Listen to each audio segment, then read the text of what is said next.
First and foremost, what I wanted to do was scare people's pants off. I said I wanted to do something as scary as a show that was on when I was a kid, which was Kolchak the Night Stalker. It was a series that I loved. I could have watched it every night of the week. And so I came up with the X-Files, Mulder, Scully, and the FBI as a way to explore paranormal phenomena.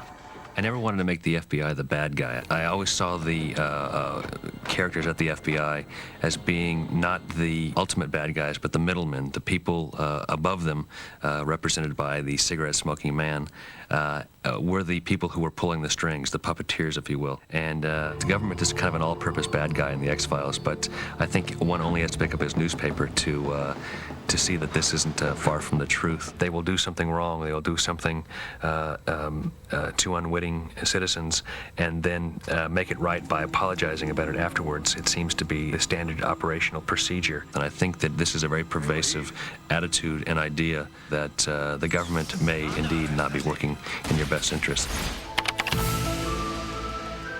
The Mulder-Scully idea was always in my mind, and I wanted to flip the gender types, the stereotypes that we have. I wanted Mulder, the male, to be the believer, the intuitor, and I wanted Scully to be the skeptic, the one which is usually the traditional male role. David Duchovny was an early favorite, and he was a pretty easy person to cast. He fit the character that I had written very well, and played it with a real.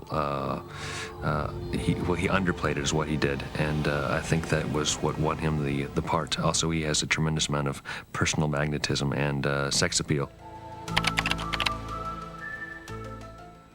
Gillian Anderson was a little more difficult, actually a lot more difficult. She didn't have the obvious qualities that network executives have come to associate with hit shows, but she was a terrific actress, and she came in and read the part with a seriousness and intensity that I knew the Scully character had to have, and I knew as soon as she read it that she was the right person for the part. He's an acting teacher in Vancouver. William Davis is an acting teacher, and he came in and he just fit the role perfectly. He's lean, and he's got a penetrating stare. He represented that quiet menace, and I thought he was just perfect for the part of the cigarette-smoking man. He's become something of a popular actor for the writers on this show because he's a very fun character to write for, because his delivery is so forbidding, is so treacherous, is so two-faced, and he is a complete self-interest. He is the person who we trust least on the X-Files. He's the devil, if you will. And some people ask if he'll ever die on the show, and my answer is always, you can't kill the devil.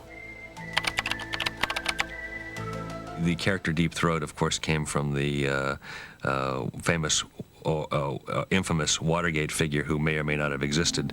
And so I felt that we needed a connection, somebody who would come from this mysterious, shadowy government, works in some layer or level of government that we have no idea exists, and would come to Mulder and Scully and lead them carefully, selectively, without giving them too much, make them work for the answers, but help them when they had reached a dead end, or help them when they had made a wrong turn. And we cast Jerry Hardin in the role, and I think he's just brought that character to life in a way that helps give the show a believability, which is so important if you are to do these wild conspiracy ideas. I gave this character the name X because obviously it was X standing for the unknown. It was kind of fitting, and it just seemed like the right title for him. I have to be honest that the original X was a Mrs. X. We had cast a woman in the role, and even though she was very good, something didn't feel right. It didn't have the level of danger that the character that Stephen Williams has come to portray does.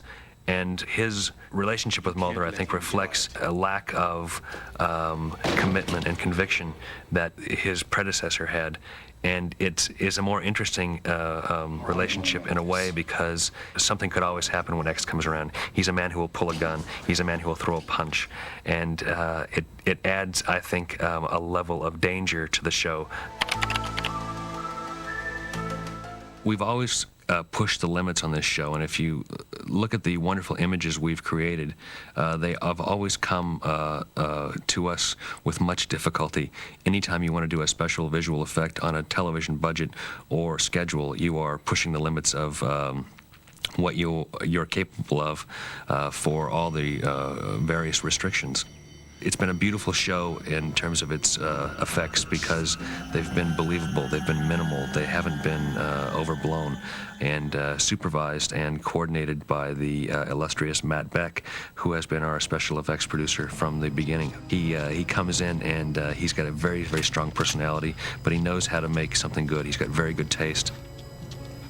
So he is, I think, a secret weapon on the show, as is Graham Murray, the production designer who has done the lion's share of the work on the show. These people really help to give it the cinematic look that I think it has, and I think that makes it different than anything else on television. The man who shot the pilot for the show, Tom Del Ruth, moved on. He established a nice look, which I think has been really refined and changed and made very beautiful by John Bartley, who's been on the show since episode 1, past the pilot, and has given us a nice, dark, subtle look. He makes Scully look beautiful without making her look too glamorous, which I never wanted. I wanted the show to look very real.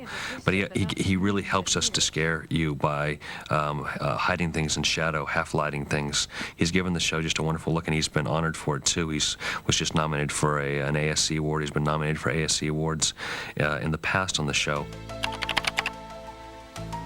Mark Snow came after much searching through composers, interviewing, listening to tapes, and he was recommended to me by Bob Goodwin, who's the co-executive producer on the show, a person he had worked with before. They were actually personal friends.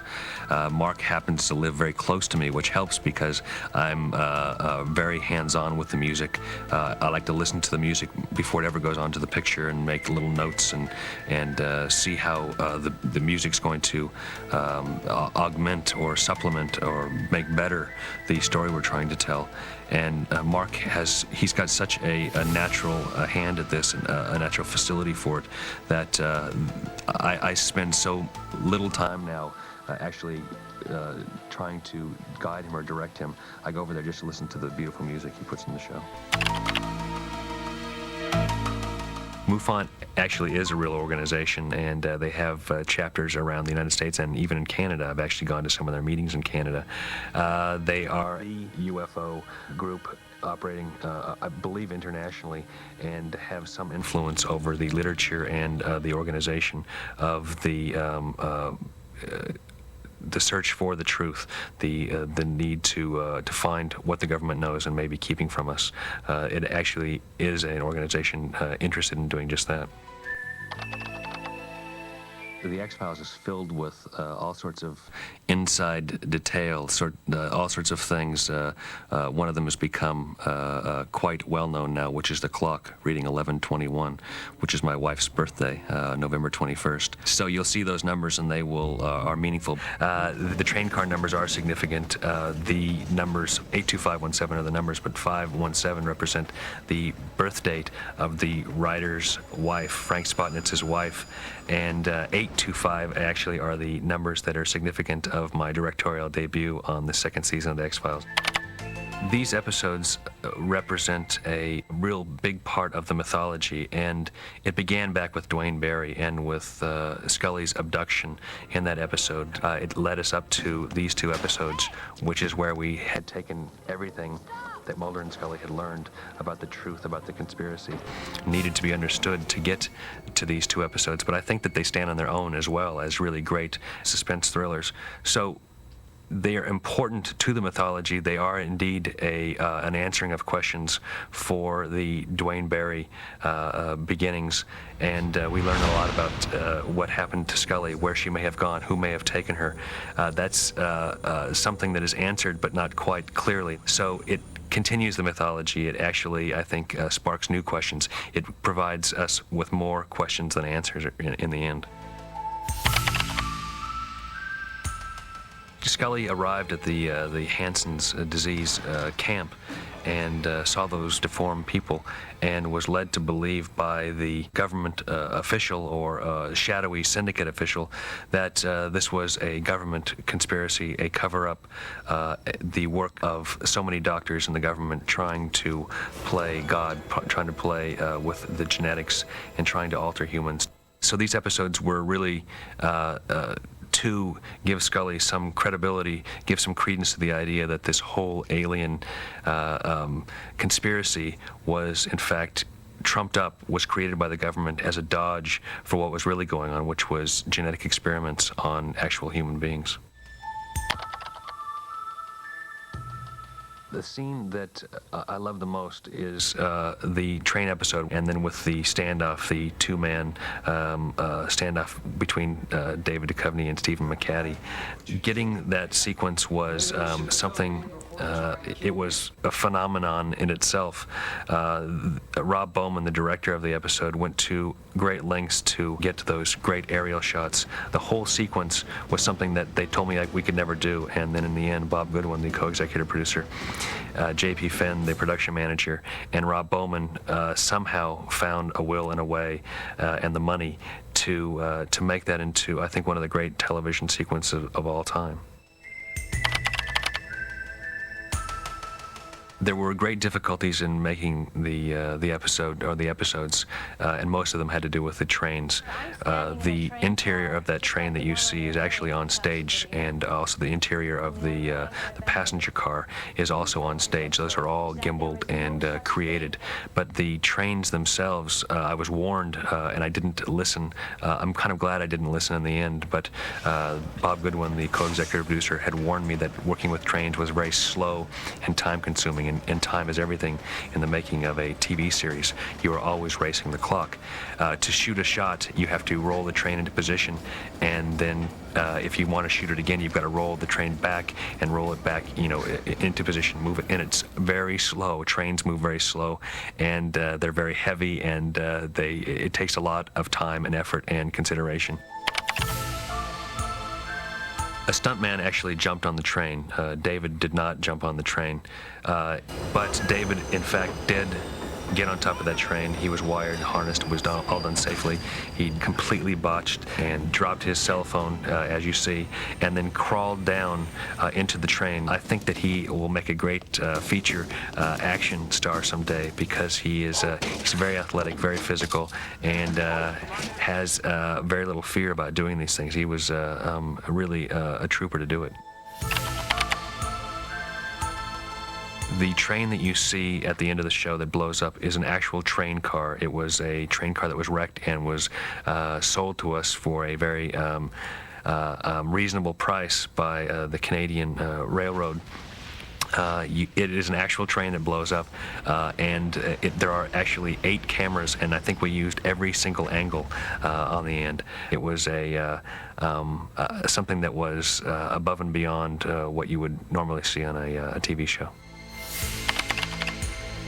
I try to give 2 sides to every fact, every answer, every truth in the X-Files, because it actually allows for a more interesting mythology. The truth is a complex thing, and we present it in a complex way. I like to leave it to the audience to try to figure out where we are, what the mythology of the show has told them, where we're going. I think that that's part of the appeal of the X-Files, is that nothing is explained. Everything, in fact, is unexplained. The audience was taken to a place of great uncertainty, and hopefully they were begging for more.